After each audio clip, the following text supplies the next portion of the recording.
I can't do it. We'll do it live. Do it live! I'll write it and we'll do it live! Mister, will you please wake up? Malone will inbound. Fisher's in the game. Walton, O'Neal, and of course Bryant. And everyone is paying attention to Kobe Bryant. They start with Shaq. He gives it to Walton. Here comes Kobe. Less than 5 from way outside. Got it! Oh, man! With 2.1.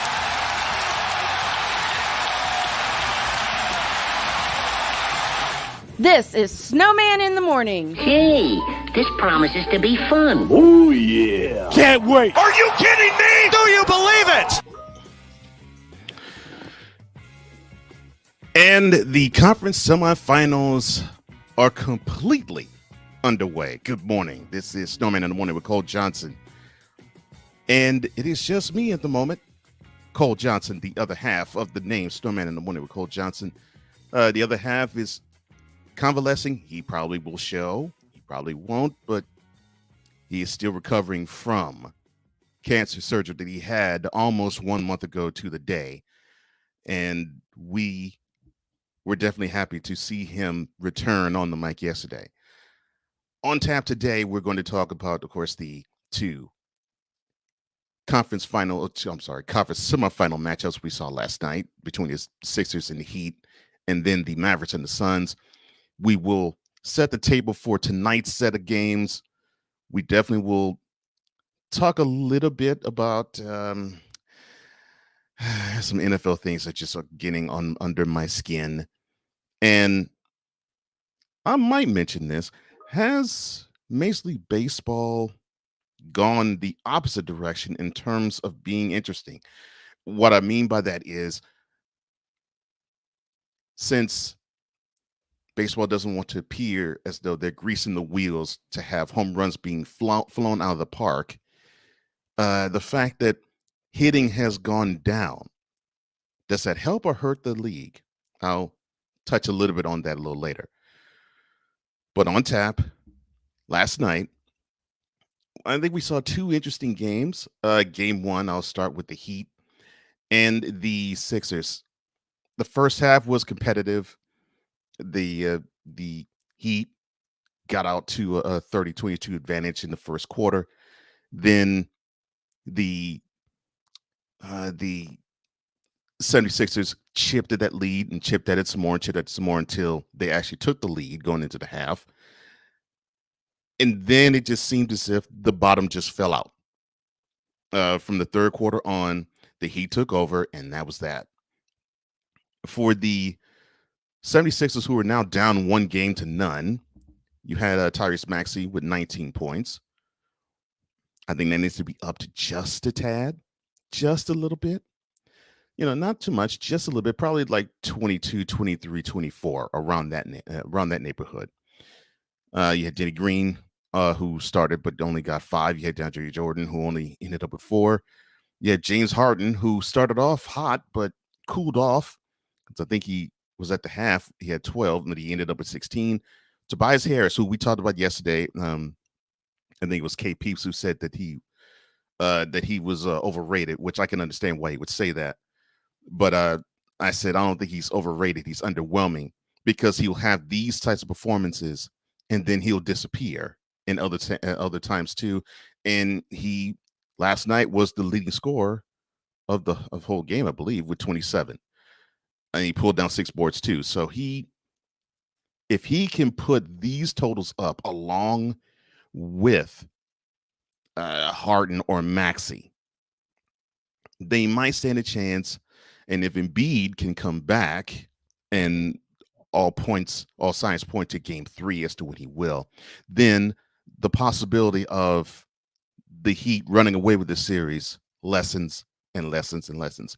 For the victorious Heat, you had PJ Tucker, Mr. Corner 3 himself. He had a couple of them. Finished the game with 10. Butler with 15. You had Vincent with 10. You had Adebayo with 24, which that was a good sign. Along with that, he had 12 boards.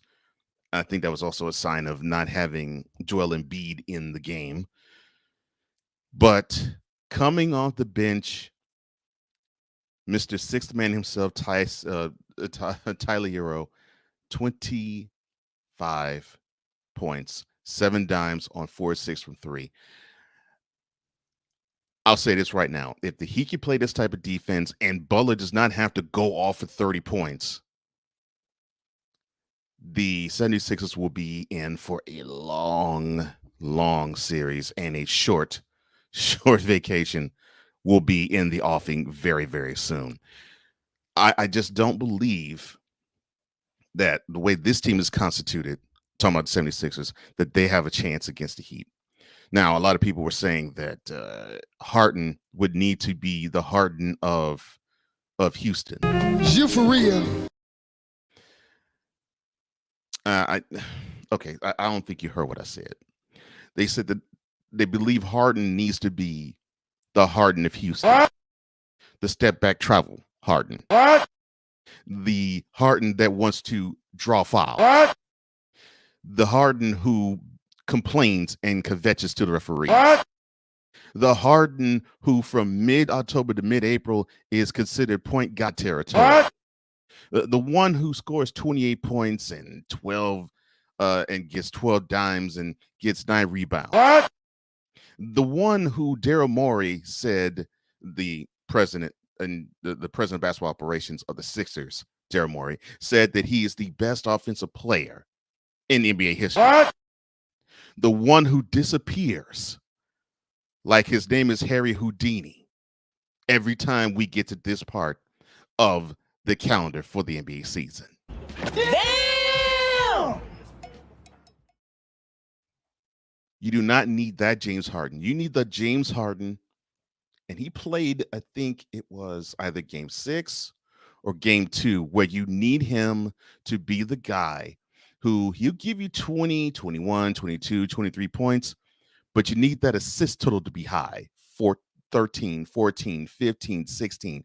You need him to be the assist guy. He needs to set the table for so many players. And if he can't set the table, that's where you're going to have issues. That's where you're going to run into issues with this team. Because if you want him to be Mr. ISO, and you're saying that he should be the one that should put up 60 points in order for the team to win. Right. You will slow down and you will grind to a halt that offense.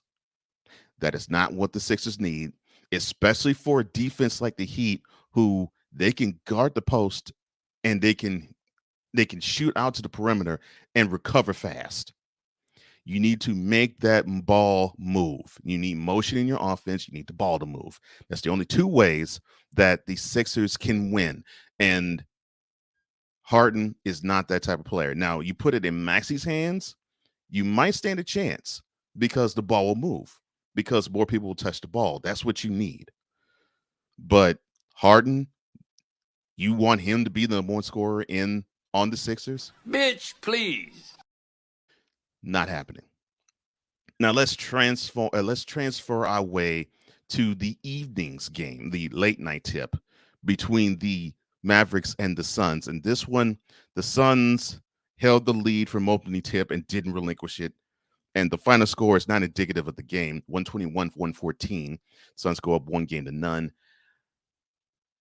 But no, this game was with the Suns almost from tip. You had Dorian Finney-Smith, who finished 15. Now that's positive. If he's in that neighborhood, the Mavericks stand a chance. You had Bullock, who started but ended up with only 7. You had Powell only with 4. You had Doncic, who, man, he's a beast. Game high 45 points, 12 rebounds, 8 assists.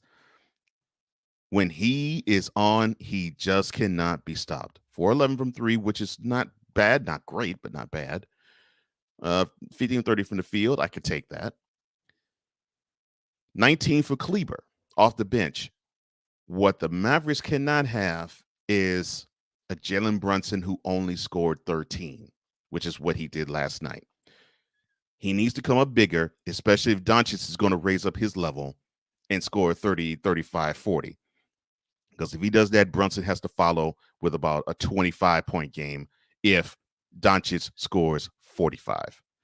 For the victorious Suns, all starters end up with double figures. Crowder with 11, Bridges with 13, and a wonderful block. Oh, gosh. Whew. He ended up with 2 blocks, but there was one block that was just awesome. Oh, my gosh. Whew.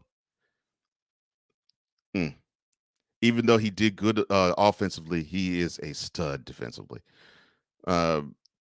Booker, who is still trying to recover from his hamstring pull, 23 points he finished with.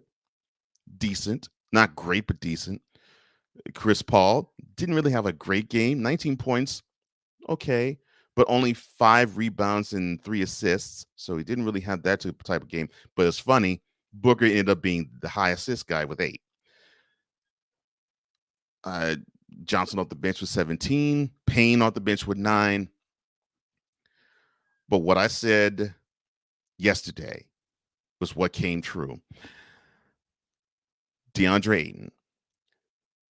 There is no answer for this man in this series.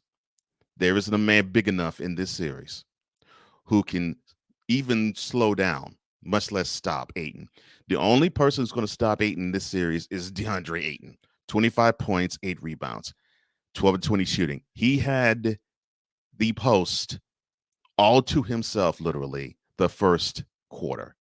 And when the Suns established that they are the kings in the post and not the Mavericks, right away you understood where Monty Williams, the head coach of the Suns, wanted to direct this series. He wanted to send the shot to Jason Kidd, the head coach of the Mavericks, that they, the Mavericks meaning, do not have anything in the paint, inside, in the post, that can slow down or even stop the Suns. And to me, the keys that would have to be for the Mavericks to win this series, Doncic and Brunson will have to probably average 65 points total. I mean, it's going to have to be that. They're going to have to come up with at least 30 points each just for them to have a chance. And you need to have a couple of those role players to have at least 10 to 15 points each to counterbalance the 60-plus point performance between the Brunson-Doncic duo. That's 1. 2, they must win the defensive rebound category. Now, they got out rebounded by 9, but they must win that part of the floor because if they don't, the Suns will own them. Because what good is it if you're going to chunk threes and miss if you can't get the rebound? What good is it? You know, so it doesn't matter if you chunk that many if you can't get the rebounds, and if you can't stop the Suns from when they miss. You know, what's the point? Because obviously you're not going to defensively stop them. They shot over 50% from the field and shot almost 40% from 3. And they scored under 20 points. It's under 21 points. So you have to do it elsewhere. So if you're not going to stop them from shooting, you're not going to slow them down from 3, then you have to win the board battle. And you have to outscore them. It's just that simple. It's just that cut and dried. Now, if you want to be a part of this show, we love the interaction. We love the SITM family. We are live on YouTube as we speak. We also are on BS3 Network on Roku. But if you want to comment, because we love comments, we love to hear what you all have to say, what you all think, because that's where the juice lies. Go to youtube.com/C/Snowman in the Morning 50. That's Snowman in the Morning 50. That's Snowman in the Morning in Wise. Don't hate me if I butcher this. Cinco a cero. And you will be part of the SITM throng.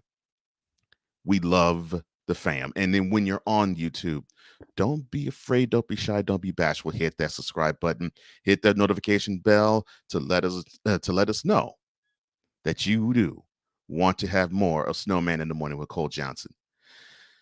Now, that was on tap for last night. For tonight's set of games, what we have is a couple of game 2s in this conference semifinal matchups.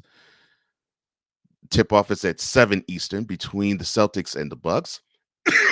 Now, what I see here, and it's painfully obvious, it's plain to see, clear, and it's crystal. The Celtics must match Antetokounmpo's offensive output because they're not going to beat him defensively. I mean, if you all saw Sunday, it was like Marcus Smart, then Jason Tatum, then Jaylen Brown. It's like many players took turns trying to one-on-one body up Giannis, and they just bounced off him, including Al Horford, just bounced off of him. The guy's too strong, and you cannot defensively stop him if you're the Celtics. There isn't a defense that you can devise that will even slow him down. You have to cross your fingers and hope he has the shooting performance he did on Sunday. Now, the only thing that I think they can try to do is to force bad shots out of him, put him in an uncomfortable position, which you can say, well, that's what they did with Durant. Well, the difference between Giannis and Durant is that they shoved him out of the comfortable position to receive the pass. So they went deny. And then if Durant actually got the ball, then he had to work hard to get to the spot he wants to take the shot. And so, of course, he's already worked off someone working against him to get the inbound pass. Then he now has to work just as hard to get to his spot.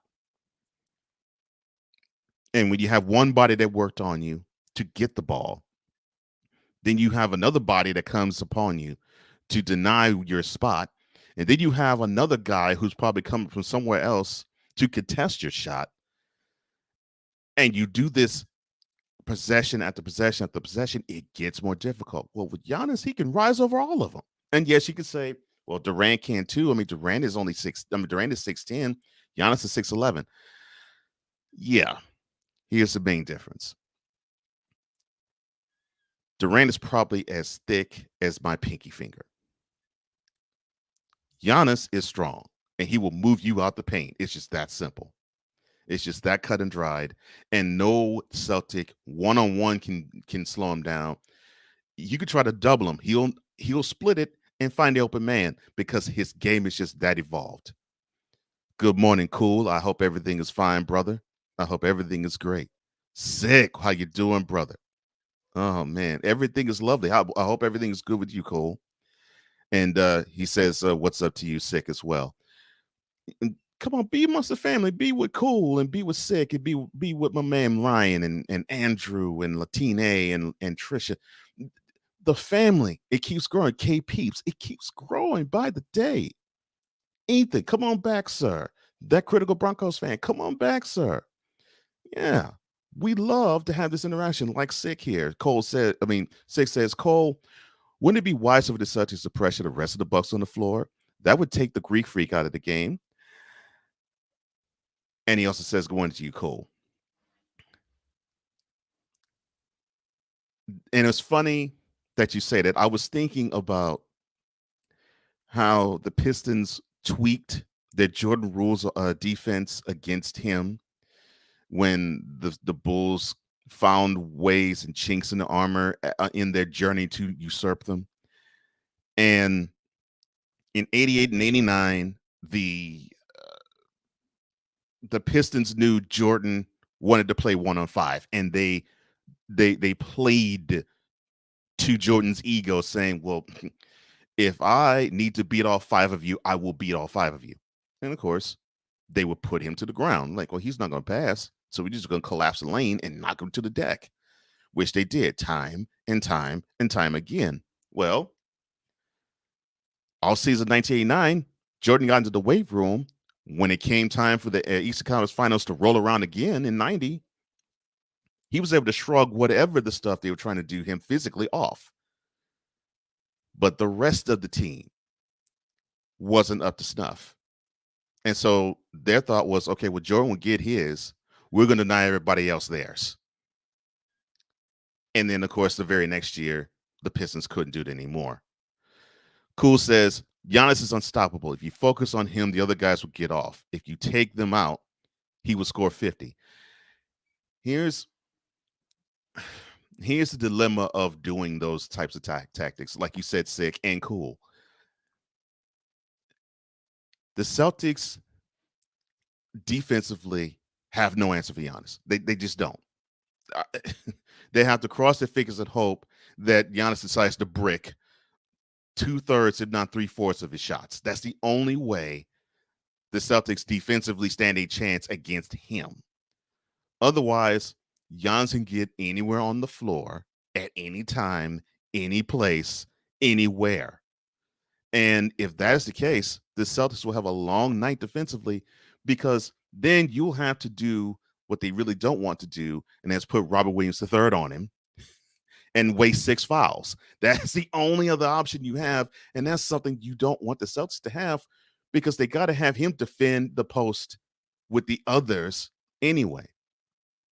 And so here's options. So you body him up. You just simply slip him off and you bounce off and you'll be knocked to the turf, not to the deck.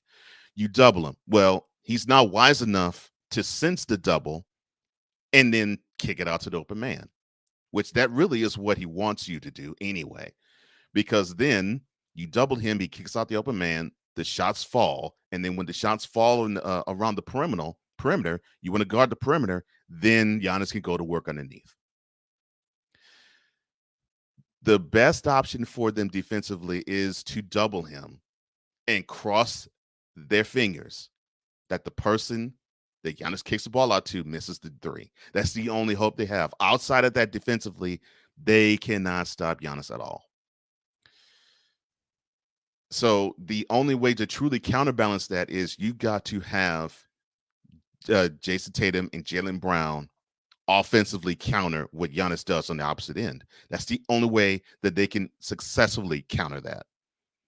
So if Giannis goes for 40, well, you have to put the pressure on the Bucks if Jaylen and Jason score 30 each. So then somehow the Bucks will have to find someone else to score 20 if Giannis scores 40. That's the pressure that you have to put on the Bucks if you're the Celtics. Offensively, you have to execute better than you did Sunday, because 89 points just won't cut it. And Cool's right. Cool's right. The Bucks are too big. The Bucks are too lengthy.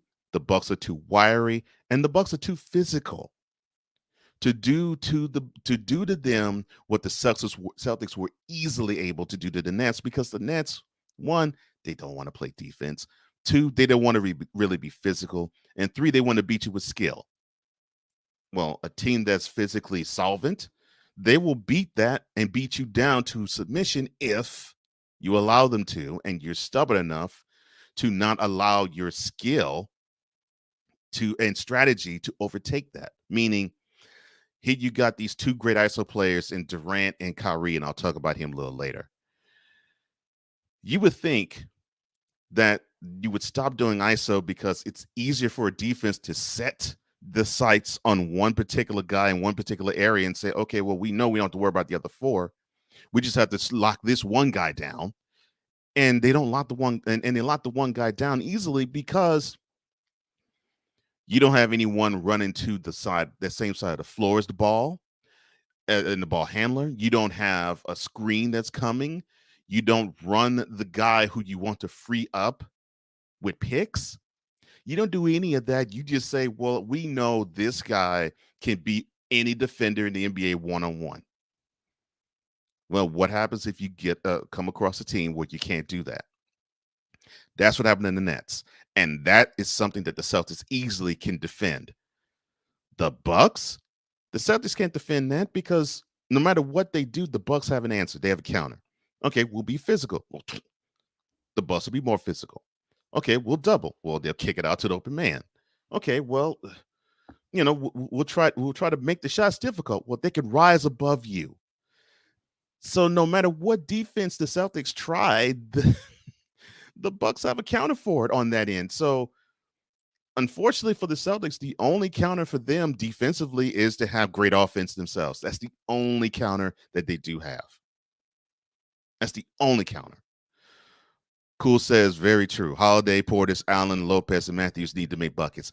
And that to me, if the Celtics offensively can put pressure on the Bucks to offensively match them, that's where I believe the Celtics can actually get going. And if they can do that, then you'll have the issue with the Bucks of how they needing to score, and Portis needing to score, and Allen needing to score off the bench, and Lopez needing to score, and Matthews off the bench needing to score. They need and Connaughton needing to score off the bench. They need to have those types of parts flowing, and they'll be pressured to hit those shots. If you put the pressure on the Bucks and you score on your end, you take care of your offense. In this case, for the Celtics, the best defense might be their offense. The Six says, great answer. Cole, I see your point. Thank you, Sick. And I agree with Cool, too. That's a very good point. So, to me, that is what happens when you have a team that loves to physically be, I won't say bullies because the Celtics aren't bullies. They want to physically be dominant on defense, but you got a team that you can't be physical against because they easily can be more physical without even trying. I mean, TD Garden may have booed the dickens out of Giannis because one Celtic body after another kept hitting the deck, but maybe for the exception of one that could have been called a charge, maybe one, and I even let that one go. All that was the Celtics' fault because they tried to wrestle with Giannis, and Giannis is just too strong for all of them. So, yeah, the only way the Celtics can bounce back is they need Jaylen Brown and Jason Tatum. If they can score 30 each, and I know that's a tall task and a tall ask, especially for a team that's as lengthy and as wiry and as actually defensively solvent as the Bucks are. But that is what the Celtics need to do, because if this is going to be a series, the Celtics need to put the fear in the Bucks that, okay, so you mean to tell me we can try what we can do defensively and it can be countered? You force them to do a counter, and then I think we'll have a series, because the Bucks Sunday forced the Celtics to have to do a counter because they learned right quick, second quarter, that what they were able to do against the Nets, they are definitely not able to do against the Bucks. Either way, it's going to be a good game. That's probably the most physical of the four playoff series. The late game tonight, 9:30 p.m. tip-off, 9:30 Eastern tip-off, I should say. The best series in the conference semifinals. I will even go so far as to say the best series in the playoffs to date. And I doubt we will have another one even better than this one. The Golden State Warriors, Memphis Grizzlies. Now, I'm going to do this quick one because it makes me laugh when I hear this criticism. I'll break down what I believe about the series in this game in a moment. But I have to touch on this really quick. People are getting on T. Morant, and T. Morant is Ja Morant's father. They're getting on him, and they're saying that he is this guy who needs to mug for the camera. And I look at that and look at these fools, and I say, you are simply, no question about it, are prisoner of the moment. I even heard someone go so far as to say, and this is so funny, quote, T. Morant is worse than LeVar Ball. Close quote. If this element wasn't here, I would be hurt, but I'm so glad it is because it is so befitting. Cocaine is a hell of a drug. You mean to tell me you're going to hate on a proud father? Really? Really? This guy's proud. His son is one of the best players in the league, and he's getting his chance to shine on the big stage, and he actually got a chance to see his son win a series. And you mean to tell me he has to curtail that and he has to be like, "Oh, well, that's nice. Yeah, my son's great." No. And plus, if he's respectful to the opponent, which he was with Cat and his father, and it seemed like he seemed to be respectful with Clay and with doggone it, I think it was Jordan Poole. If he's going to be respectful to the opponent, I don't see the harm in the foul in that. This is a game that we're supposed to have fun, and if you can't be respectful of your opponent and of the situation, then no. Exactly. Yeah, it's ridiculous. It's yeah, it's absolutely ridiculous. I six six says exactly, Cole. What are these fools snorting? I don't know, man. I really don't. And back to the Celtics Bucks point. 6 says Giannis will start doing the Mount Mutombo finger wave after each block in the paint, especially if the Celtics decide that they're going to score by penetration. Long night. Yeah, then that's what's going to make it even more difficult, because the Celtics need to actually make their perimeter game be the wagon that they pull, because going inside is going to be difficult against Portis, against Lopez, against Giannis. They're looking to swat everything coming in their direction. But back to T. Morant. This is a father proud of his son. You mean to tell me you want him to be denied the privilege of being proud of his son doing what he knows his boy, probably since he was knee high to him, wanted to do, and he's doing it at the highest level? You want him to just simply curtail things? The hatred is real. The hatred is real, and you all need to stop that. The sickness needs to stop. T. Morant is happy for his son. Let the father be happy for his son. You don't say that about Wanda Durant. And you shouldn't, by the way, when she gets excited about her son getting down and boogieing. And you shouldn't. That's her mother seeing her son do what he loves to do better than most people on the planet. T. Morant is the same. He's a father looking at his son doing something that most people on the face of this earth cannot do. That he is probably one of the 2%, I won't use the words 2% who can be at the best and the highest of a particular field. And he's one of the best players in the game today. He is the most exciting player in the game today. What parent in his right mind or her right mind wouldn't want to embrace that? That just goes to show that your mental makeup is absolutely minuscule. Grow up. Be happy for that man seeing his son ball. Stop being jealous. Please. It's not befitting you. And please, with T. Morant being happy about his son and others being happy and others seeing that he's happy for his son and bigging him up, because most of them don't have fathers who support them like T supports Ja. Y'all just simply need to stop. Prisoner of the moment. Ridiculous.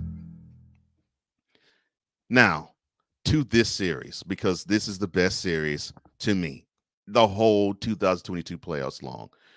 117-116 Sunday. And what I loved about this game was you had the Grizzlies, I won't say own, but I would say control as best they could the second quarter. And then you had the Warriors control as best they could the third quarter. And so it ended up being 91-90, I believe, Warriors by the end of the third. And the two teams played to a stalemate in the fourth quarter. It was absolute basketball theater, and I loved it. I loved every single second of it. I want 6 more of these. You heard me. You heard what I said. I want 6 more of these games. I want 6 more because you got to see some wonderful offense and you got to see some timely defense too. I want 6 more of these games.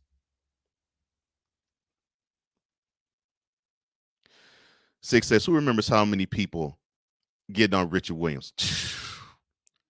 Sick. I wish I had the time, bro. I wish I had the time. They would get on that man for years. long before Will Smith wanted to play him in a role in a movie. They were getting on him for years. And I think it was probably when Serena was number 1 for about a year or two when they stopped. And by the time that she and Venus were the 2 best players in tennis, they were already almost, I think, 10 years into the sport. And they were giving him grief all the while. Sickening. But I'm excited about seeing these 2 teams. I don't care if they play in Memphis. I don't care if they play in San Francisco. I want 6 more of these games. Because what I'm seeing is I'm seeing a youthful group in the Grizzlies needing to grow up. And I'm not saying that they're immature. I'm saying it from the sense of they are a team and they get their juice from playing as one. Even Morant gets off playing as one with this group. And they know what it takes to win, at least in the regular season. Now they're getting the Masters, if not, no, I'm sorry. They sort of got a Masters course in the last round where they had to come from multiple double-digit deficits in the fourth quarter to win 3 of the 4 games they did. They now are in a PhD level course where they have to match up against a team that has been there, done that. They have worn 3 different T-shirts, which says they have, and been to 5 of those finals. So they have been the top dog, for the exception of 1 year, since 2015. Well, 2 years, since 2015. And they know how to win, whether it's on the road, whether it's at home, whether you're facing a double-digit deficit in the second quarter, a double-digit deficit in the third quarter, even a double-digit deficit in the fourth quarter. This team knows how to pour it on and stage a furious comeback. So the Grizzlies see that this is a team that there isn't anything they can really throw at the Warriors. And it's something new. They've seen it all. They've counted it all. So now the Grizzlies have to find another way to counteract the Warriors' experience. And now they're seeing that their athleticism, which it definitely can get them to the dance, and it definitely can get the attention of the Warriors. But as Ja Morant learned in 2 of those last minute possessions,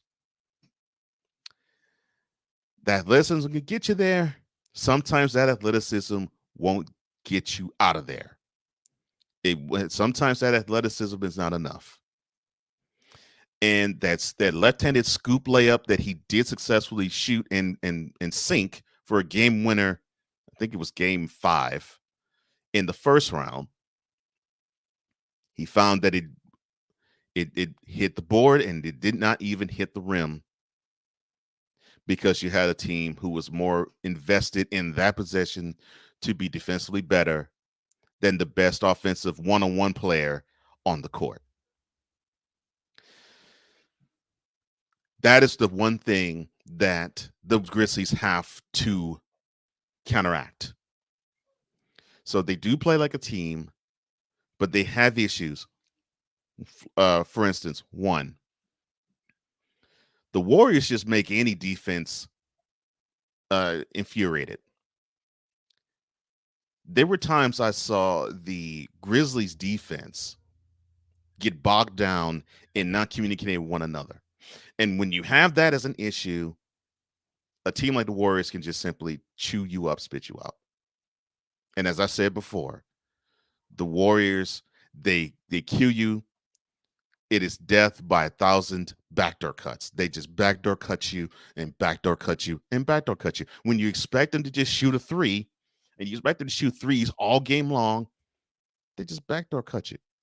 And when you think they're going to shoot a three, someone cuts underneath the defense. And it could be anybody. It could be Green. It could be Poole. It could be Wiggins. It could be Curry. It could be Thompson. It could be Kuminga. It could be anybody. It doesn't matter. They backdoor cut. They believe they live and they die by motion offense and backdoor cuts. I've said it often. They are Princeton's offense on steroids. They want to lull you into that sense of, okay, they're going to shoot a three. And they just execute you to death. And it's that execution in Sunday's game in the last waning moments is what did it. And if the execution or the shots faltered, which they did, it brings me to my second point. The Grizzlies must win the defensive rebounds. They must get to those long rebounds. They must limit the Warriors to one shot. Because if you're going to have a shot against the Warriors, you must limit them to one shot.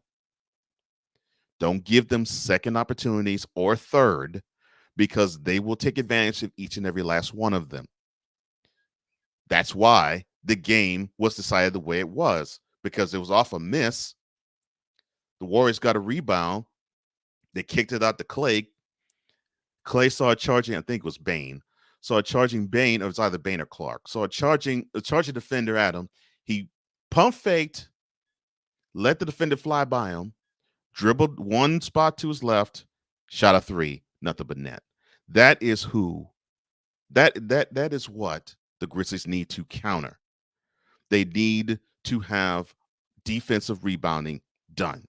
If they don't, these offensive rebounds will pile up and the victories will keep going. And they'll keep going and they'll keep going.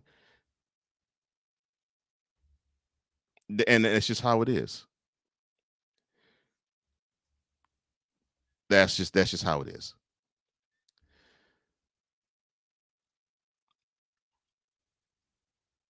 Six says the Grizzlies are a complete team that's coming of age. The Warriors are a complete team that's entering their prime.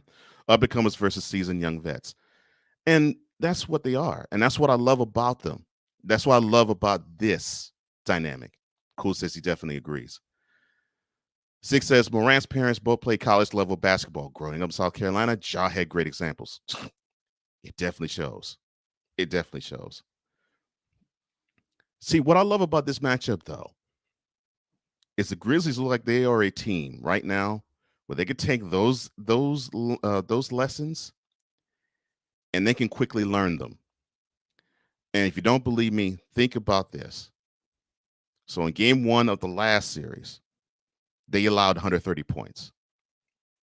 Now, they did allow 119 in game four against the Timberwolves, but they did not defensively look the same way again in that series. And I think we're going to see similar corrections there with the Warriors. But I think it's going to be a little harder because this team is better. The Warriors, I mean, are better.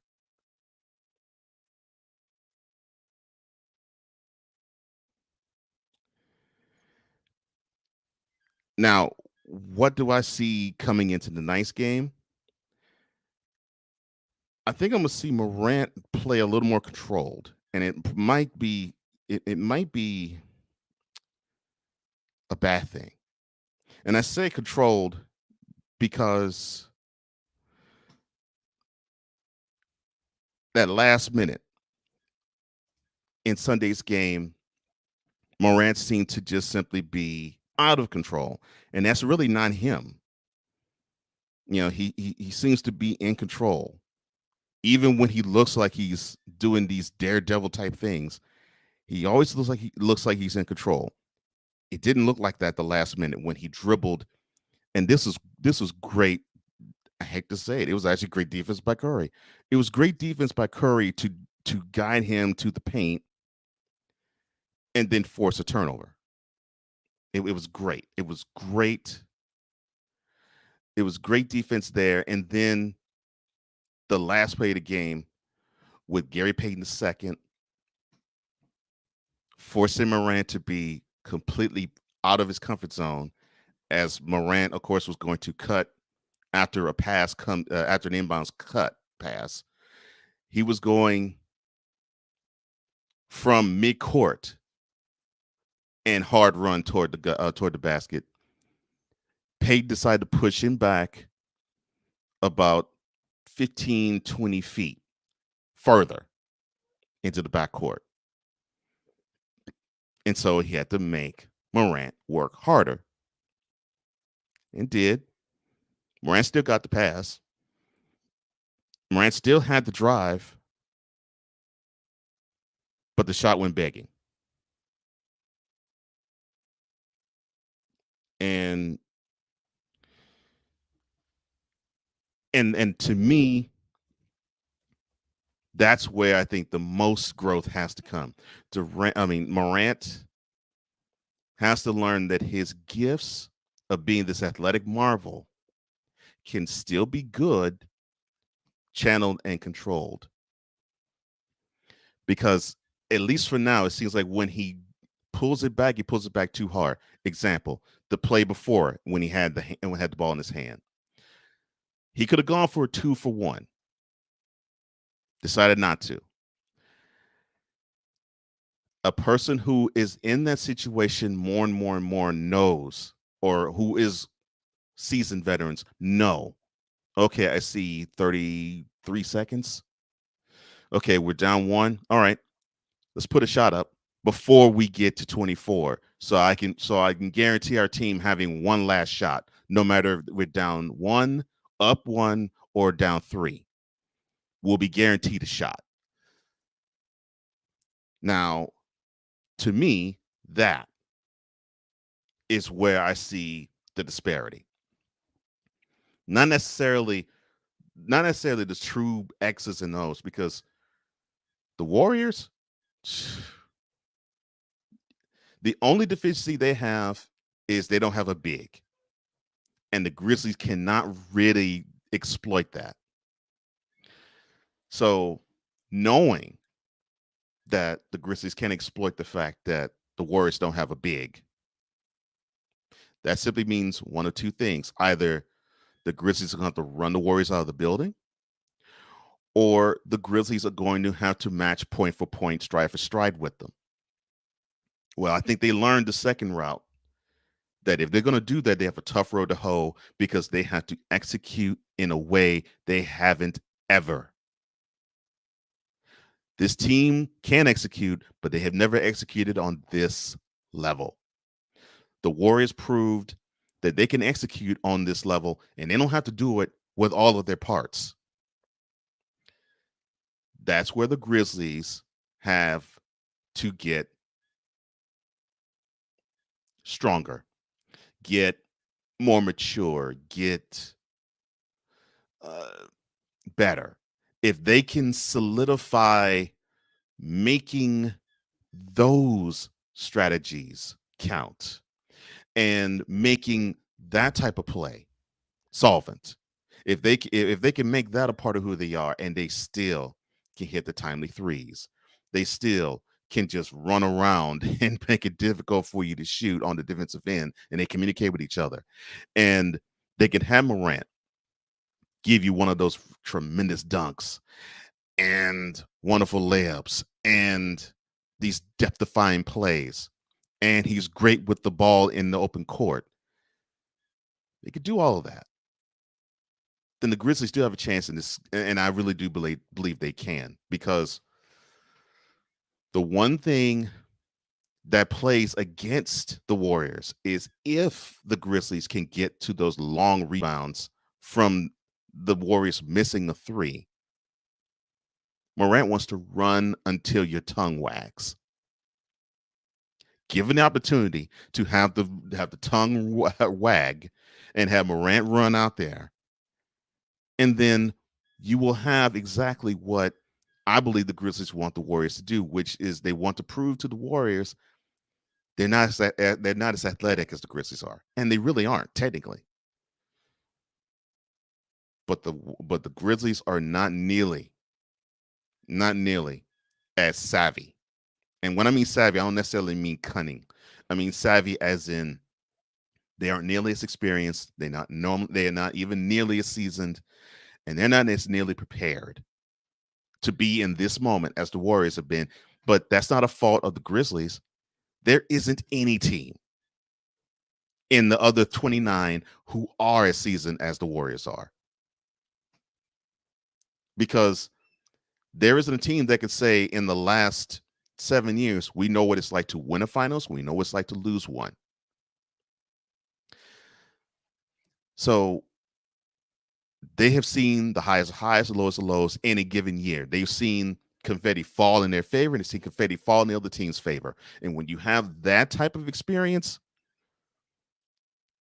it's difficult to top. So the only way the Grizzlies can do it is if their athleticism can challenge the Warriors physically, because the Grizzlies are younger. That's the only way you can challenge this team if you're the Grizzlies. Get those long rebounds and make the Warriors pay. Otherwise, the Warriors will, with their experience, chop you down, down, and then escort you out the building. That's just how they roll. That's how they've always rolled.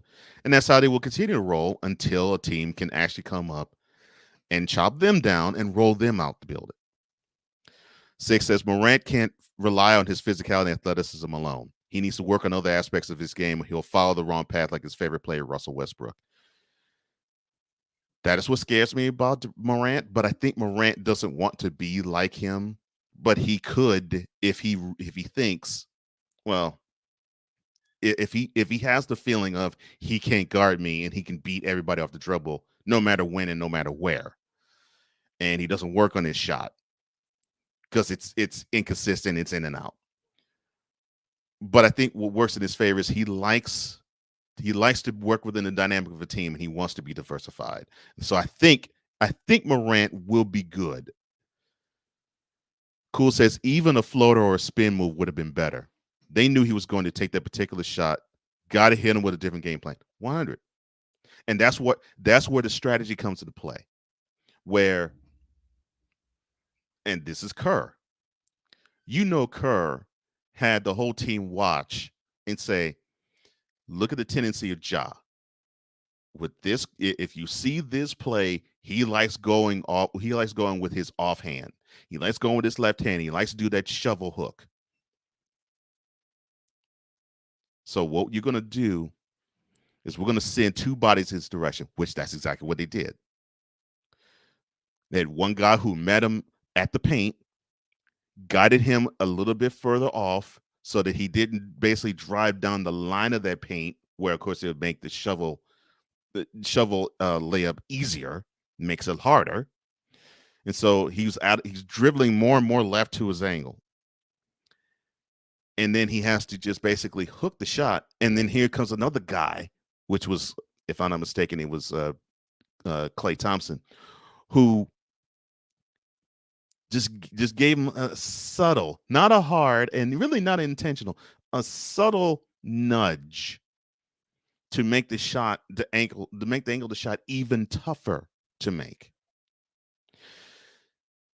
Kerr had them ready for that. So to your point, Cool, that floater was not going to work because you're dealing with a team that was seasoned enough to see it and seasoned enough to defend it well.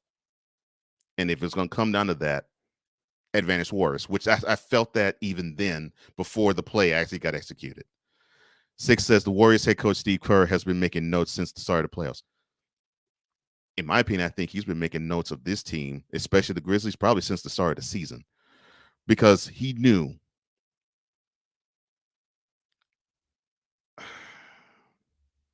that one of the obstacles in this season was going to be the Memphis Grizzlies. He knows another will be the Suns if the Warriors advance past this series.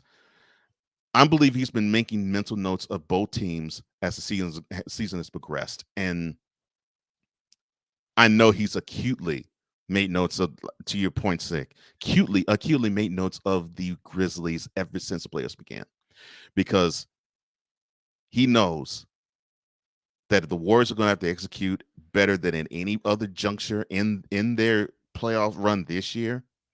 It has to be against this team, because this is what's so scary about the Grizzlies.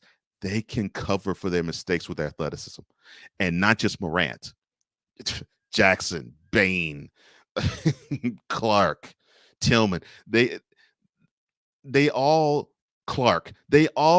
can, with their athleticism, make up for the mistakes that they made. That's the gift of youth. They can put themselves out of position and they can run themselves into it. And so knowing that they're young and they can't play the ego game where they say, well, this guy wants to be the man, so let's make him feel like as though he's the man and turn the others against him on the court. Well, you can't do that with this team, because Morant, he doesn't have that type of ego. Now, he doesn't believe he's the best player on the court, but it's not at the expense of his team, which that's something to your earlier point, Sick, about his parents. I know they drilled that into him growing up. It's like, look, you know you could be the man, yes, but you got to rely on the other four players on the court, especially if you're going to be a point guard, because they are what is going to make you the best player, because you make the other four happy on the court. John knew that before he dribbled a basketball on the NBA court. So the Warriors can't play that. They can't play the ego game with them. So they have to play the experience game with them. You're not experienced enough to stop us, and you're not experienced enough to strategize enough to where you can execute soundly like we can. Because we know that you can athletically run circles around us. We know that you can put highlights on SportsCenter, the likes of which we can't. Well, we could do highlights on SportsCenter. We can hit threes. But you all can hit threes. What we can't do is we can't bring a crowd to their feet with a wonderful dunk, whether it comes from Morant or it comes from an alley-oop from Morant. We can't do that. Y'all can. So the athleticism has to be countered with execution and experience. So that is where it all lies. The Grizzlies tonight must get those defensive rebounds. They must limit the Warriors to one shot every possession down. And if they can do that, the Warriors will be in for a long night. If not, we'll be seeing this series go 2-0 going back to San Francisco, but I don't think it will be. I think it'll be tied 1-1, because I just believe the Grizzlies will make the necessary adjustments in this game from last, and they will look like a different team like they did from games 1 to 2 of last round. Now, will they hold the Warriors to 96 points like they did the Timberwolves? Well, that remains to be seen. But I do think the strategy will be tweaked to where I believe that you will see a little more communication defensively between the Grizzlies on the defensive end, and I think you will see them execute a little better on offense. But I will still say it. I want to see 6 more games. I want to see 6 more of these games. I'm so excited about this series. Ooh, so excited. Well, you are now inside hour number 2 of Snowman in the Morning with Cole Johnson. Be back on the other side. I can't do it. We'll do it live. Do it live! I'll write it and we'll do it live! Mister, will you please wake up? Garoppolo fires. It is caught. Still on his feet is Kittle with a big play and the stiff arm. George Kittle. Flags fly. He's down to the 30. What a run by George Kittle. Taking on everybody. This is Snowman in the Morning. Hey, this promises to be fun. Oh, yeah. Can't wait. Are you kidding me? Do you believe it? It is hour number 2 of Snowman in the Morning with Cole Johnson. I am one half of that team, Cole Johnson. The other half is convalescing. He might show later, he might not, but all we want to do is to have him have him rest, have him take care of himself, because we all want him at his very, very best. Six says, "Gotta love the matchups." I do. There's so many matchups with the Warriors and the Grizzlies. It's sickening. I mean, I just with Ja alone, Ja versus Poole, Ja versus Thompson, Ja versus Curry, just by those three, and then of course Ja versus Gary Payton II. Just with Ja, that gets me excited. And then of course there's others. Bain with Thompson and Jackson with Draymond. I can go on with the Grizzlies and Warriors. I just love that series so much. Sam, morning to you, sir. So happy to see you, as always, enter the building and check out the Shady Sports Network. They do such great commentary on football. They are on the YouTube, and you will see Sam this Friday. We'll talk a little bit about the USFL. We might have to mention a couple of NFL stuff. I'll get to the NFL in the bottom of this hour, maybe at the tail end of this half hour. But what I want to talk about now is one Mr. Kyrie Irving. And I think it's time, sir, that you enter this domain.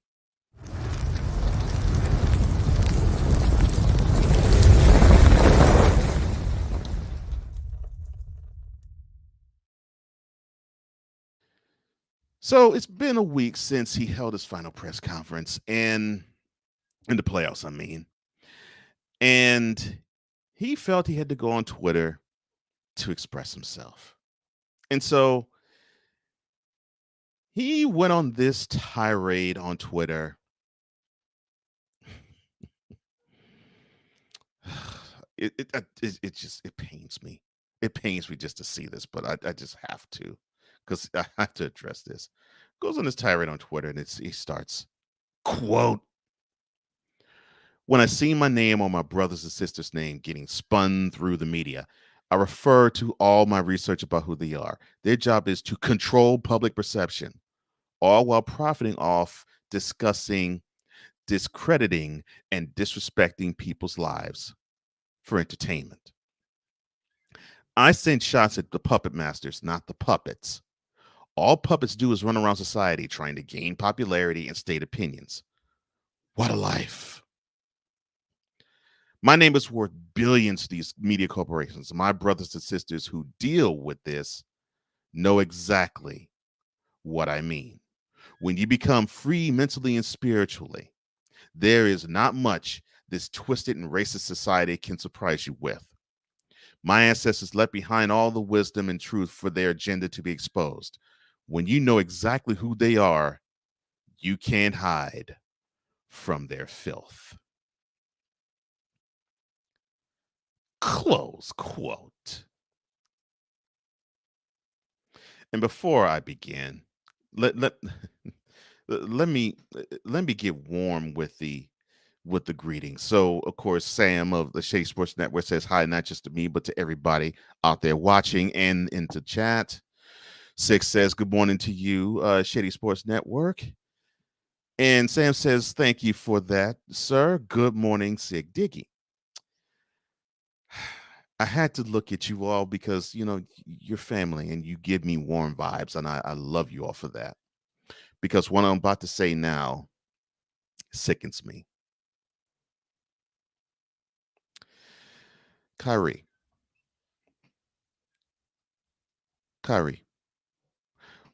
what does no?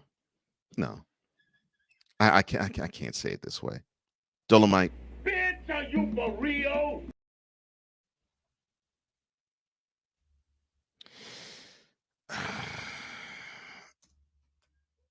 Say it again. Bitch, are you for real?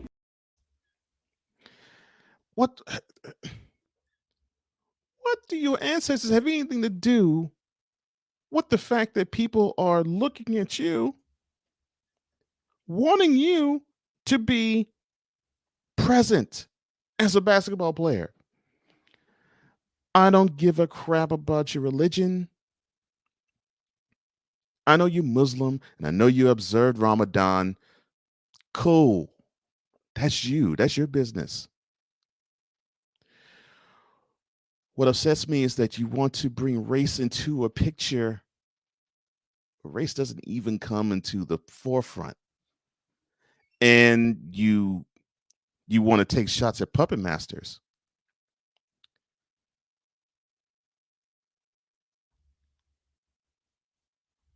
Uh,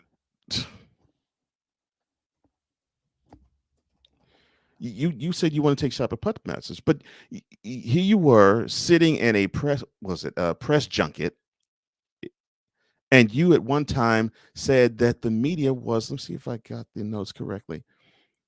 Uh, you said the media was peons. You said that, sir, not me, not anyone else. You said that peons. Those are your words, peons. That they were peons. I but you say that you are all about the puppet masters. Want to take shots at that bow, right? But the media are peons. Remember?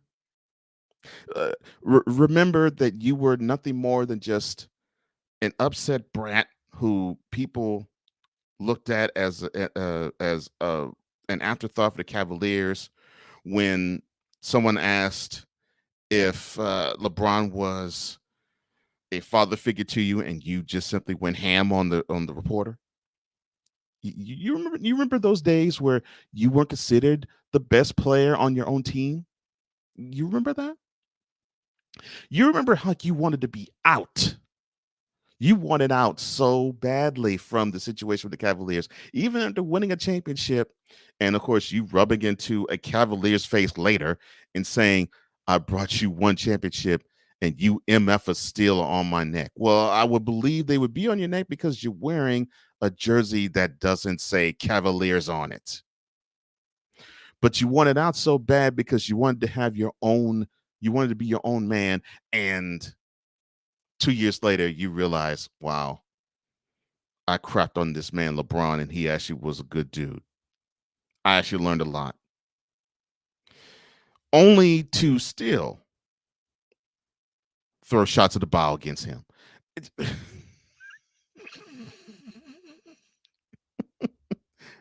I can't make this stuff up. And didn't you say that you sitting mid-court TD Garden Arena with a mic in your mouth, Danny Ainge and a couple of other Celtics in the arena with you, and it's just you four, and you said, I'm going to be a Celtic for life, and it didn't last a year after you said that? Because you wanted out so fast it wasn't funny, and now you throw middle fingers at Celtics fan? Or how about when you became a net, and after you were injured the first year, the second year was the bubble year, and so then you had off 4 months, and then didn't play all that much in the bubble. And so from March to December, you off. Then you play 2 weeks. And then because the insurrection happened, you felt so pulled to take a break. And then we find you shaking your groove thing at your sister's birthday party around that time, and didn't tell the Nets you were taking off. You just went AWOL. That's why I now call your uncle AWOL, because you just went ghost. Period. Then you come back and then you injure yourself in the playoffs. And we get to now. You have your stance. You don't vaccinate and you stand by it, and that's fine. That's you. But you take yourself out of the team equation and you stuck your teammates out. You see, this is who you are, sir. I don't care about your family. I don't care about your home life. I don't even care about really what you say in terms of in terms of what can I how can I phrase this? I don't really care what you say in terms of what you need to do in terms of being the basketball player that we all want you to be anymore. Because really all you care about is yourself. You've only played 60 plus games, what, 3 times? And you're now 11 years of your career. You you've missed a fourth of every NBA season, at least 8 of them. You missed 2/3 of this season. And we're supposed to be happy about this. So let me get this straight, Kyrie. Let me see if I got this understood. So what I'm reading in the tea leaves of your tirade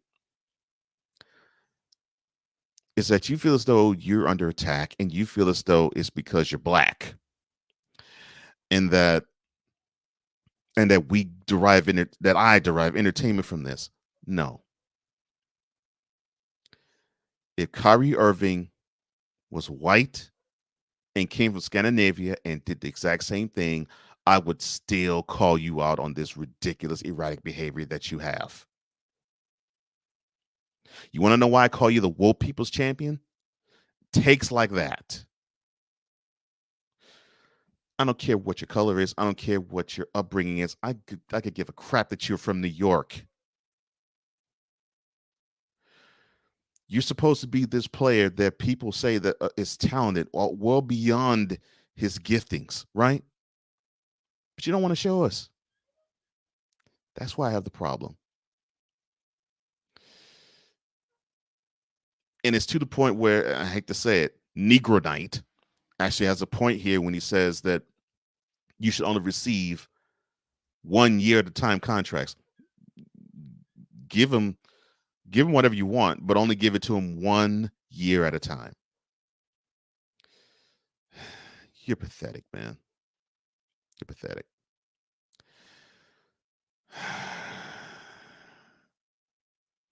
Six says, speaking of Islam, happy Eid al-Fitr, or Eid Mubarak, folks. I know I haven't butchered it, but I couldn't say it correctly.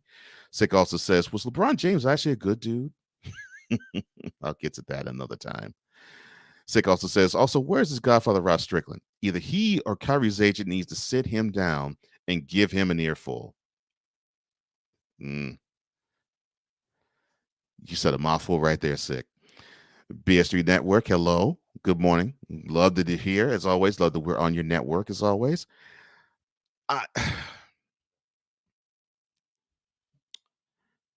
Here's the bottom line, Kyrie. If you were worth 1/10 of $1 billion, I'd be shocked. No, there's only 2 players who I could say are, or who's ever played, who have been, who probably are worth $1 billion. And those 2 players would be Michael Jordan and LeBron James. You, sir, you being worth billions? Woo! Hell no! To the no, no, no. Hell to the no. Hell to the no. To the no, no, no. Listen. Good Lord. And then you invoking ancestry into this, invoking the wokeness into this. Really? Really? I'm not even going to say the words. You can see it on the screen. It just gets more and more ridiculous by the day with you. It really does. It really does. And as for your act, now that you're 30 and that you simply want to have the world bend to your whim, And sometimes you want it and sometimes you don't.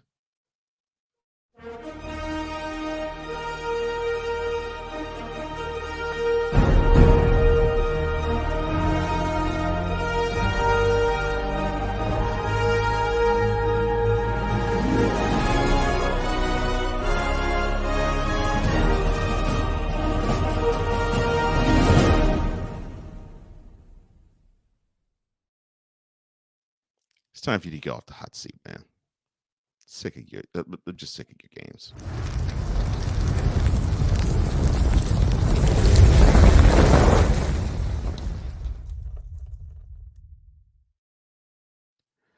Ah, look at that. My sister and Trisha comes in. Thank you. Good morning to you, ma'am. Good morning. I'm glad you're enjoying it. I'm glad you enjoyed that too. Cool. And I didn't skip what I saw earlier. Cool. Saying the Shady, fly Eagles fly. I know you're still happy. Well, since we're talking about football, after this break, we're going to delve into some football stuff because there's some things that's just really gone under my skin. And I just have to get it off my chest. Be right back.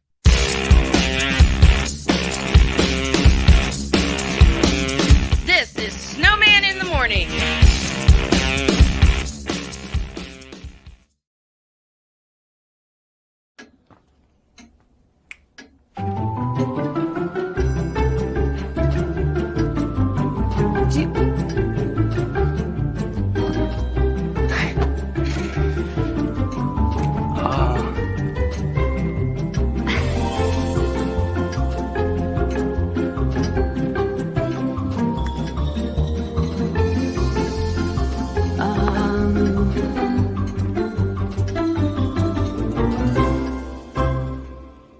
Listen, you're my friend. I noticed you haven't really been yourself recently. Yeah, I feel like something's up. How are you? Are you okay? Is there anything you want to talk about? I just want to know how you're feeling. And listen, even if you don't know what to say, I'm here to talk. No matter what you're going through, I just want you to know I'm here. I've got your back. When you want to talk, I'm here.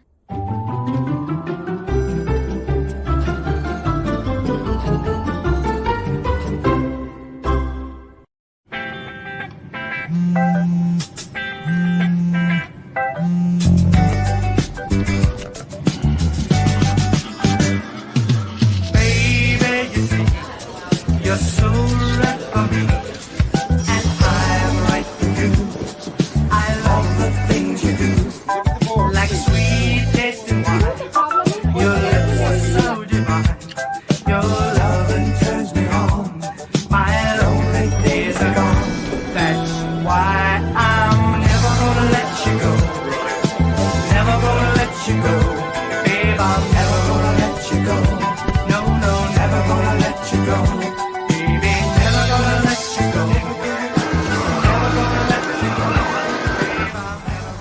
Here you go. Thank you. Thank you.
Hey guys, it's me, Isabella Gomez, filling in for Smokey Bear because he's got more to say than just... Only you can prevent wildfires. Like, if you're outside enjoying a barbecue, don't let a hamburger distract you from fire safety. Make sure you aren't dumping your hot coals or ashes onto the ground because that could start a wildfire.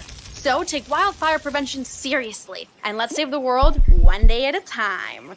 Juntos con Smokey Bear, podemos hacerlo. Go to smokeybear.com to learn more about wildfire prevention. Mister, how do you operate this Twitter thing or this Instagram thing or whatever the heck? You're supposed to know all this stuff. Anyway, welcome back to the show. Well, Dr. K, you operated by going to official SIT Morn. That's official SIT Morn. That is how you can get to us via Instagram or Twitter. Good morning once again. We're winding it down to the home stretch portion of Snowman in the Morning with Cole Johnson. Cole Johnson here, as you can see. The other half is convalescing, and he sends his best. He's happy, and he loved spending time with you yesterday. He loved it, and we loved it. I loved it too. Sam says, Cole, you got me rolling over here. That was hilarious. Thank you, Sam. I appreciate that. Shady also says, what's up, Cole? Hashtag fly, Eagles, fly. Sid goes, oh my gosh, boom. It's just things sometimes it just gets on your nerves where you just you see the stupidity and you just have to address it. And that's where I was with it. It just was so ridiculous. And speaking about addressing ridiculousness, I'm gonna get to one a little bit later, but I gotta get to this one because I laugh. All right, so you remember the lawsuit that now is 3 months in the making that filed by Brian Flores, the former Dolphins head coach, and he wants to, and the NFL wants to bring it to arbitration. Well, you remember, I think sometime like the very next week, former NFL head coach, I think now he coaches Grambling State, Hugh Jackson threw his hat in the ring and said, well, yeah, the Browns paid me to lose games. And then he retracted that statement and took himself out of the naming of the lawsuit. Well, an independent review showed that the tanking allegations that was made by said head coach cannot and have not been substantiated. Meaning that they found no evidence to claim that the Browns forced Hugh Jackson to intentionally lose games when he was on the sidelines between the 2016-2017 seasons.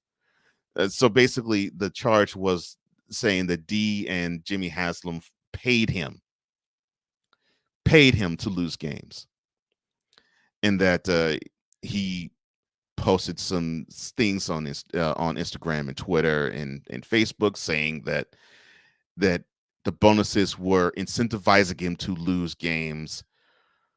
But the NFL, being the way they are, they called in a third party, and they reviewed this matter for 2 months, and they realized, no, because they, in their words, quote, determined that none of the allegations could be substantiated. Close quote. Now, how I take that to be, this is how I believe the NFL looked at it. The NFL saw that Hugh Jackson levied this charge, levied this claim that the Haslams paid him and they financially incentivized him to lose games. The NFL basically said, Bitch, please. And now the NFL is saying, Have a Coke and a smile and shut up. Hugh, do all of us a favor. Enjoy being the head coach of one of the most prestigious HBCUs that's out there. And coast into your retirement while you have to field question after question after every single game that you play, and saying that how you are going to fill the shoes properly of one Coach Robinson every single game Grambling plays. I'm so happy you're there. Because this is you right here. You cannot say filth, flarn, filth in front of people. That's you right there. Because you said nothing but Phil Flarn, Phil Flarn, Phil there for people. Don't lie to people, man. Please. Please don't. Please don't. On to other NFL news. So this is a little happier. Tyrann Mathieu, he's no longer a Chief. He now is a Saint. And, I'm happy for him because this is home for him. And I think what I also like about this, too, is that it sort of is a full circle moment because part of his journey into the NFL was that even though he had this world of talent coming out of LSU, he was a troublemaker. That was the thing which stuck on him, and then he spent most of his career getting out of that. And then, of course, he has, and now he is proven to be probably one of the best leaders in any secondary that you have in the NFL going today. So now he is a Saint, so he's gone home, and he agreed to a 3-year, $33 million contract. So it's not fully official. The contract still needs to have the ink dry, basically. But what this means is Mathieu gets to blow the candles to his 30th birthday very soon, and he gets to do so playing at home. And what makes this, I think, better for him is that the Saints need that help. So they lost Marcus Williams to the Ravens.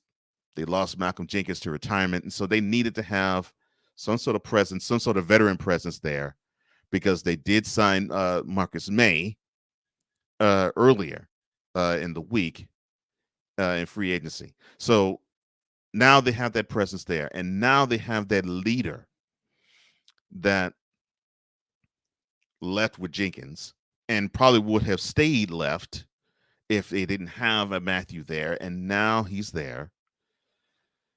That defense stands a chance of actually being the unit that you don't have to worry about with the Saints. And that is something that I haven't been able to say out of my mouth about the Saints, in almost 30 years.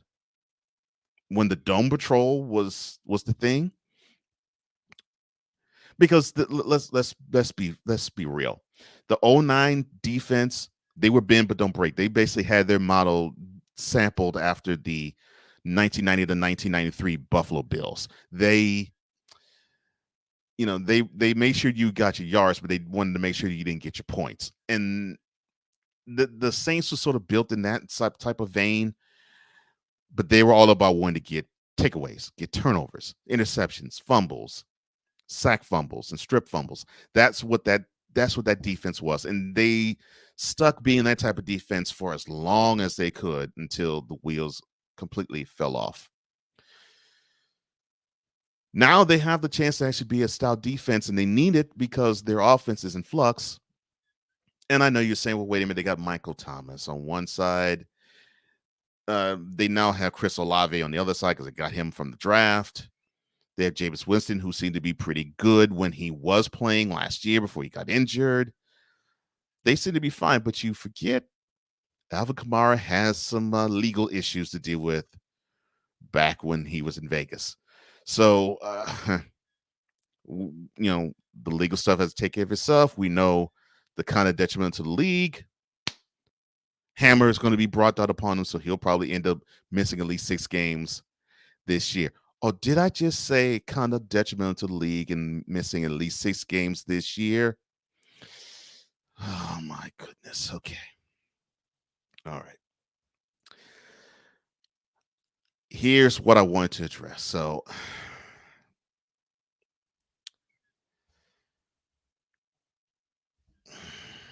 before I even do this, I got to. DeAndre Hopkins, I love you, man. I do. This pains me to say this about you, but You big dummy. if you haven't heard, so the wide receiver, the number 1 wide receiver for the Cardinals, tested positive for performance-enhancing drugs and said that he was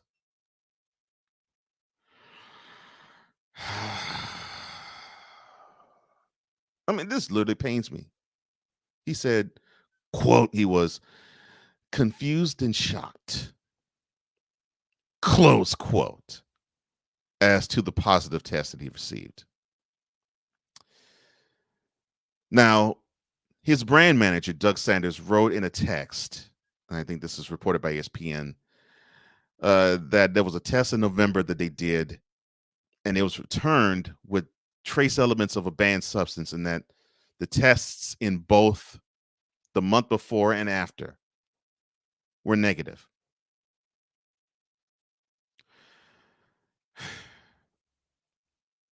But even though that's the case, DeAndre said himself, quote,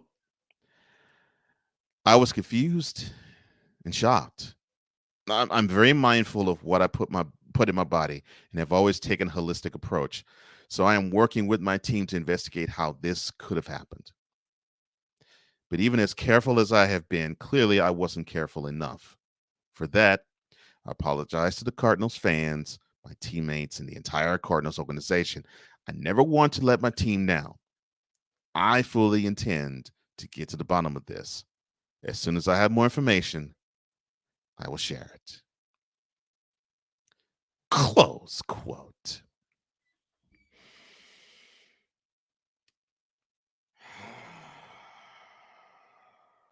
Bitch, are you for real?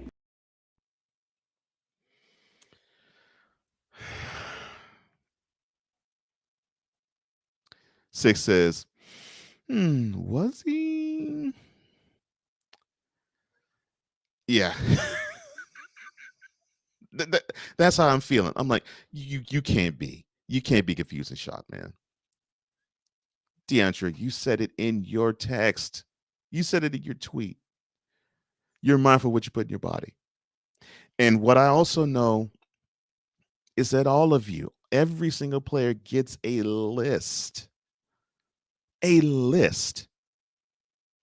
A list of things that are considered banned substances for a football player to put inside of his body. So unless there is a drug that you are putting inside your system that they deem that it's too new to say it is illegal to say, no, you can't take it, you have a list you go by.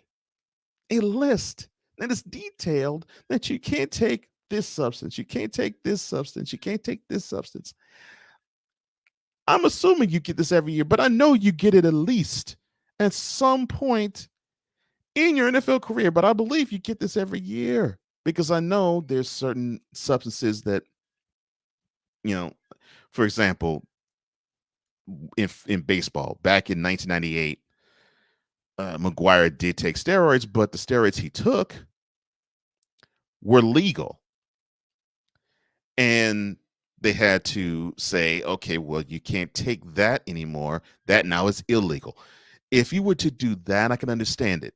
And the NFL, I'm sure that there are certain things that you can't take that is considered okay.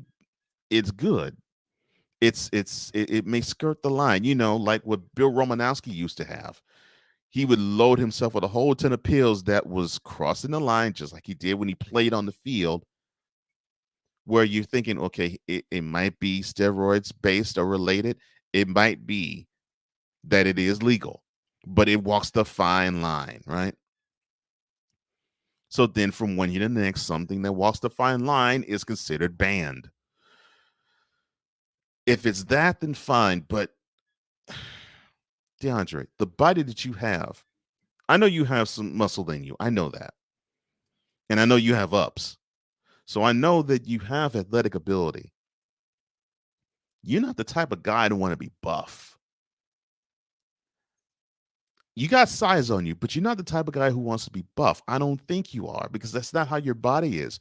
You're lean. You're not wiry like a basketball player, but you're lean.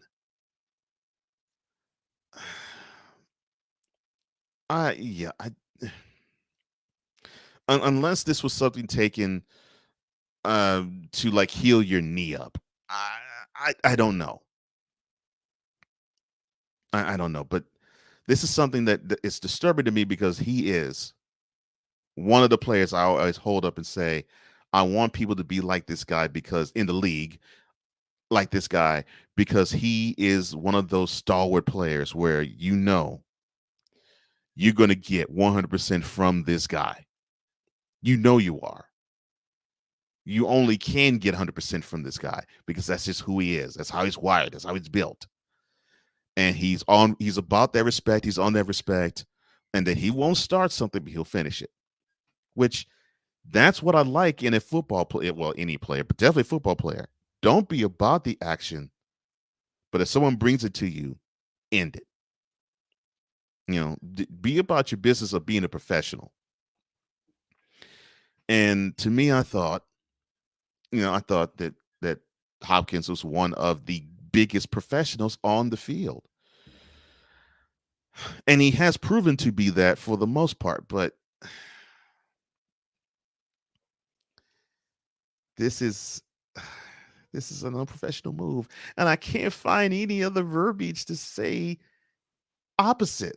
I can't. I'm trying, but I can't because this doesn't make sense. If you were like a defensive lineman or a linebacker or an offensive lineman or a tight end, I probably would get if you were wanting to take performance enhancing drugs because you'd want to be stronger or faster than your opponent. The only thing I think you'd want to be is faster, but you don't necessarily have to be fast because you're strong enough. Because to me, you're stronger than most, if not all, of the corners that you go against. So you have enough speed. You don't need to be faster. You have strength. You have more strength than just about every corner that I know, so you don't really need to be stronger. You just need to be you. And that's worked for all of your NFL career. You don't need to have anything to boost that. And that's where I am. 6 says, as comedian Alonzo Bodden often asks, who's paying attention? Which is the name of his podcast and 2011 comedy album. Yeah, that's a very good point, Sick. I'm at a loss because you know your team needs you to be the solid guy that you have been. Just look at the upheaval that your squad is going on under now. You dealing with a quarterback in Kyler Murray that doesn't really want to be there. I personally don't think he wants to be there, although he hasn't really said it, but he's acting as though he doesn't. You're dealing with a team that really does not know if they want to be a strong defensive squad or a strong offensive squad. You're dealing with a head coach in Cliff Kingsbury who's learning how to be a quality head coach, although, yes, he coached his team to the playoffs last year, albeit the game you played in the playoffs was absolutely horrendous. You're a team that's young and trying to find its identity, and part of that identity was forged by you. And now you'll be missing the first 6 games of the 2022 season. And the quarterback who's on record to play and start for you does exponentially worse without you on the field. And we have proof because you all raced out to a huge 10-2 mark last year. And then when you got injured, you struggled to the finish line. And if it wasn't for a win in Dallas, or sorry, a win in Arlington, you would have lost your way possibly out of the playoffs. So this team needs you. This team needs your contribution. This team needs your leadership. And they can't possibly be led by this. And that's what I find disturbing. Good morning, Andrew. I appreciate you, brother. I appreciate you.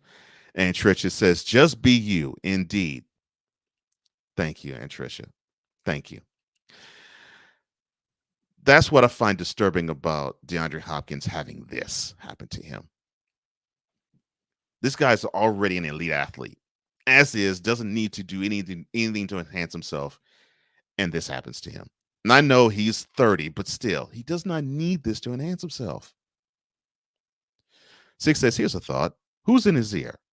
Has he ever considered consulting the team's trainers for advice? It's things like that, Sick, which make me want to ask the question, what is it about the culture of the league that makes players want to seek outside of the team's makeup? Is it that you all think that the team's physicians are in the pockets of the team? Or is it that you feel as though you want to have an independent opinion, which is fine, but scenarios like this would be avoided because the team would fire that physician. It would fire that trainer if they were to suggest something that is illegal for you to take. But who are we, Sick, right? But it just frustrates me, man. It just frustrates me. Man, I don't believe DeAndre Hopkins, PED. I still have a hard time wrapping my brain around this. Okay, let me do a quick reset, and I'll do a final topic before we get out of here. My gosh, I still can't believe this.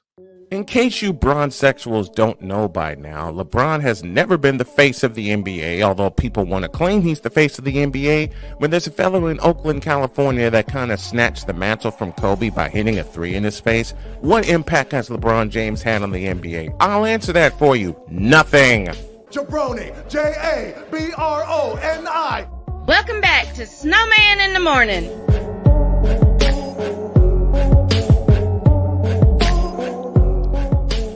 Now that I've recovered from DeAndre Hopkins actually being suspended for PED use, I'll get to the topic after Sick here, who says, also, is the league's anti-doping policy, agency, that competent? That's another good question to ask, man, because it makes you think it's not. If the players seem to want to go outside of the team, outside the organization. Cool says, I always think that he doesn't make his own smoothies and get together his supplements. I am sure he has a guy or a lady for that. More than likely, there was a slip up there. Still ultimately on you, because you have to know what you put inside your body. 100% cool. 100% bro. And that's all it is for me. You have to be aware of what you put in your body, because they're not ingesting it. You are. Yeah, have the right people on your personal team. 100, bro. 100, man. So from the ridiculous to the funny. So as you know, my birthday was Thursday, and I wanted to touch on this, and I haven't for a minute, but I'm going to do it now. One of my birthday presents was seeing the Lakers finger point at one another, because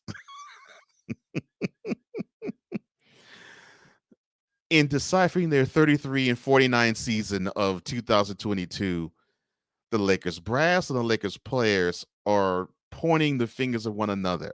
I'm loving this. So this is as reported by Bleacher Report. The Lakers front office is internally blaming its franchise face of a team at the moment. I'll mention his name tomorrow as we will do Brown Sexual Confessions, and this will be part of it. So I'm sort of foreshadowing a little bit of it. And Anthony Davis for their failed Russell Westbrook experiment. And 6 says 100 cool.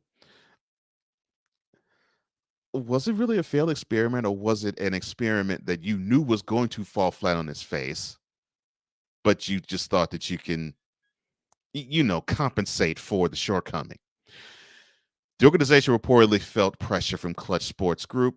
Of course, that is the group that is helmed by LeBron James' best friend, Rich Paul, which represents both Anthony Davis and number 23/6 for the blockbuster trade that landed the Westbrook. Now, here is what the trade was. So the Lakers acquired Westbrook back in August in hopes of forming a big three. And the Lakers traded away Alex Caruso, who went to the Bulls, Kyle Kuzma, who went to the Wizards. And that was part of that title run that they made back in 2000. In return, Westbrook had one of his worst career offensive seasons with the Lakers, and their loyal fan base made sure he knew it, giving him the nickname Westbrick. Giving him that name to where he was like, you call me what? Westbrick. What? Westbrick? What? Don't insult me. What? Don't antagonize me. What? Don't make me a fool. What? I'm good in this game. What? I'm one of the best players in the league. What? I'm Mr. Triple-Double. What? I am not a bad player. What? I'm good offensively. What? I can hit the broadside of a barn with a basketball. What? I am the best player on this team. Well, not named that guy who actually is the GM up. What? The moment when Westbrook said that calling him Westbrick was an insult to his family's name, that he takes pride in it, to me, that is the biggest non-accountability point that I've ever seen a player have. I'm like, dude, do you ever say to yourself, wow, this home crowd is chanting Westbrick because I keep putting up shots that don't go in the bucket and they want me to stop shooting? Did that come into your mind? You for real? That is what frustrates me about Westbrook. Cool, let me say, 6 says, the theme song for the Lakers' misery is Dilemma. with Westbrook's in the key role of Kelly Rowland and LeBron James' Nelly. Wait, who needs who again?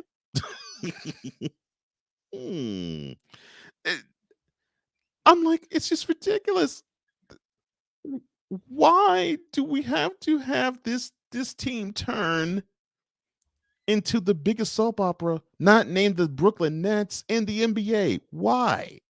Why is it necessary? I don't get it. It's hilarious to me. All right. I'll make this short, sweet, and simple because I'll expound a little bit more on this tomorrow.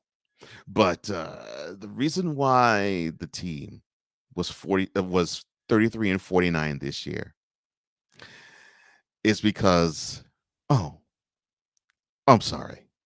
Let me backtrack. This is because somebody gave us, and me in particular, and specifically, a mandate and a challenge. And what's that challenge you'd say?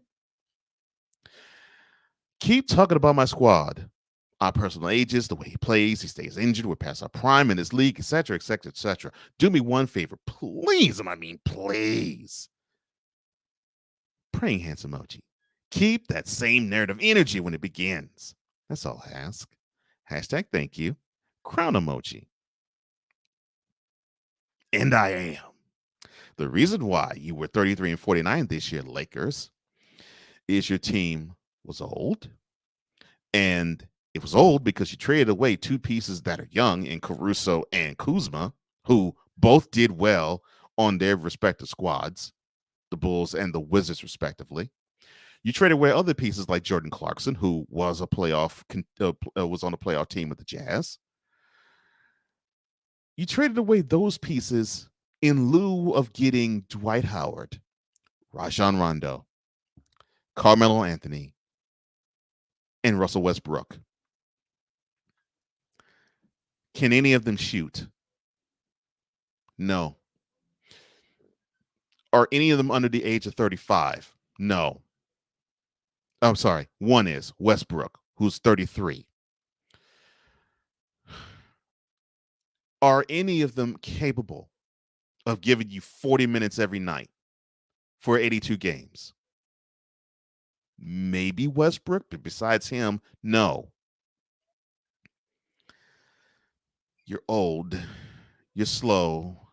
You're injury prone because Davis, he was out half this season.